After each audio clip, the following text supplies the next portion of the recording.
welcome to another episode of A Drummer's Guide to. So today's question is from the brilliant Robert DeMeo. So he is an awesome guitarist, singer, songwriter that I happen to have the pleasure of working with in my studio, emilydrums.com, and I'll put some links in the description of where you can find him and his music. He is like the coolest dude. We met each other properly at NAMM in LA in 2020 in January, and he was even cooler in person. Like, you know, when you just meet someone like, you're just like the coolest guy. Yeah, he was really nice. Anyway, he is asking me today about feel and how to build feel into your playing. Sorry, I'm laughing because should I tell? Okay, I'm going to tell this story. This is such a ridiculous tangent, but I don't care. Ages ago, I was on this drum course called Ultimate Drum Experience. It was run by MikeDolberg.com. So on one of the days, we had the wonderful Clem Catini come in, who is this brilliant drummer from the UK, right?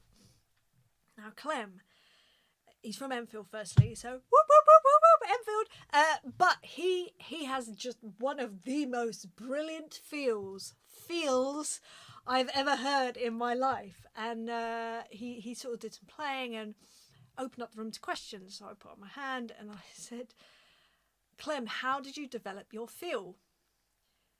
But because of the way that I say feel, he thought I said fill.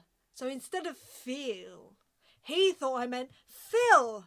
And what he thought I meant was there was a really famous track that he played on. Oh, and I can't remember the name of it. And I should look it up and cut this and then come back to it. But I'm not going to.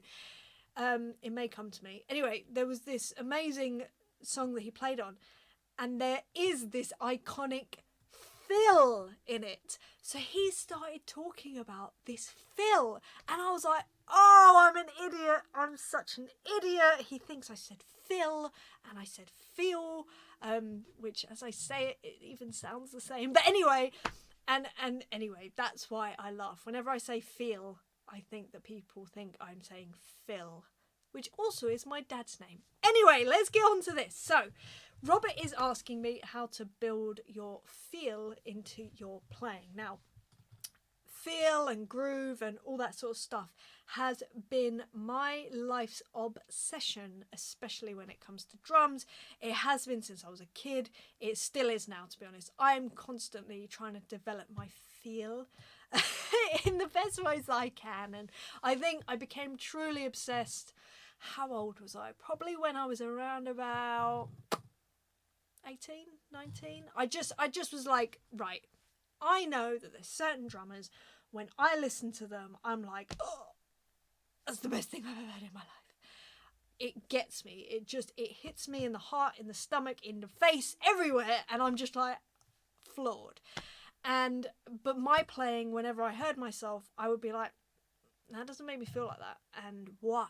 Why is that? Why is it some people have nicer feels and other people don't? I wanted to find out. So I became obsessed. I'm still a little bit obsessed. But this is how I developed my feel. This is how I built my feel into my playing, as Robert is asking. So the first thing that I did was I listed all of the drummers that I just adored their feel. So it's people like James Gadson, Al Jackson Jr., Earl Palmer, Steve Jordan, Steve Gadd, obviously John Bonham, all these guys, and Jim Gordon. There's so many. There's so many. Ian Thomas, Ralph Salmons, Jeremy Stacey. There's so many. There's so many drummers that I just like their feel. Floors me, it gets me. I'm like, this is just, it feels like someone's strangling me. It's so brilliant. That probably sounded really weird. Anyway, what I then did was I researched. This is going to make me sound crazy. I researched every song that they'd ever recorded on places like allmusic.com and discogs.com, as in discography, discogs.com. and I created playlists for each of those players with every song that I could physically find that they've played on. And then I would passively listen to everything, just, not just as I was sort of like around the house and whatever else. Driving, all the good stuff. And I just would listen because I figured that osmosis would take over and I would just like take on this feel and understand it better, which I think to a degree I did. But the big difference was I then chose, or it came rather, when I decided to choose my favourite songs that really just were just unbelievable. I've just thought of another, Bernard Purdie. The reason that I'm thinking of that, things like Babylon Sisters, Steely Dan, or Kid Charlemagne, also Bernard Purdie. Incredible. Just let's talk about others. Holy Thursday by David Axelrod. Amazing. Thank you, Mark Neary, for introducing me to that. Unbelievable. Al Green, the Call Me album, all these songs or albums that just, I was like, this is just unreal. And I would take those tracks and I would record myself and I would listen back. Now, at the time, I did not have like a studio, nothing like that. This was literally a dictaphone.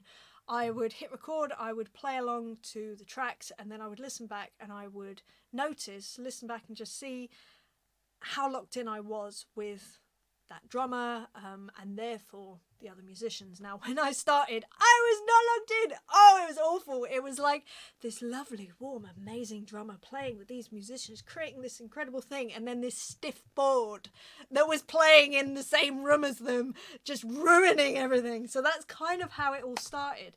But the more that I did it, the more I sort of understood, or sometimes I wouldn't even understand, but I would just play more, and by default, I'd get slightly closer to the feel that I was trying to get.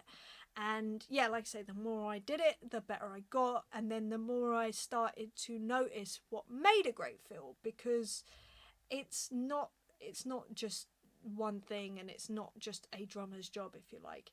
I then took it one step further, and then I would, when I was playing live, because I've been playing live for a long time, I'd be out, especially in those early days, playing a lot of covers gigs, which meant like 2 or 3 gigs a week in pubs, and I would take a little dictaphone there as well, or a little USB mic or whatever it was, depending on when it was, and I would record our gigs so I could make sure that this feel thing was translating live. And sometimes it was and sometimes it wasn't, and I tried to sort of understand why that was. I tried to improve it, because what I realised was, when it comes to developing your feel and building your feel, it's not something that's mutually exclusive to you. Because there are other people involved, it's not just about you having a great feel by yourself. That's all good and well, but at the end of the day, you're playing with other musicians, you'd hope. Well, I'd hope, because that's why I play the drums. I love music, I love songs. I'm not a solo player. I'm just not that person. There are many people like it that are brilliant at it. It makes me uncomfortable. I don't enjoy it. But the point is that it became about locking in with those players and creating a cohesive feel between however many of us there were on a stage for an audience. So that was kind of the journey that I took, because I could be sitting here, Steve Jordan, but if I'm not locked in with the people that are playing around me, it ain't gonna sound good. It might sound alright, but it ain't gonna sound good, and it ain't gonna sound groovy and feel, and it's not gonna make you feel like that. It's just gonna make you feel like, there's something not quite right. And most people don't know what it is, but they just know that it's like something's grating and I don't know what it is. Whereas if you're all moving as one, that's a beautiful thing. And if you can find players where you all have similar kind of backgrounds and feels, that is something to be reckoned with. It really is. It's pretty unbelievable. So don't ever think that it's just down to you. If you can work out a way to lock in with everyone that you're playing with, that is probably half the battle when it comes to feel. And just, you can add to it, but you are not a singular person. No groove is an island. I thought of that earlier, and I thought I must say that because it sounds silly, and I like silly. No groove is an island. It does involve other people. So if you can learn to kind of lock in with other people, then you'll have a good groove going. But if you want to develop your own groove, just get your favourite players, play along to them and see how you match up to them. And I'm not saying imitate them, I'm not saying be exactly like them, but I am saying be influenced by the things that give you life. I know that I certainly am, and I just want to do more of that, basically. So yeah, anyway, Robert, I hope that's helped you in some way. I hope I've answered your question in some way, and I look forward to us recording more tracks together. Yay!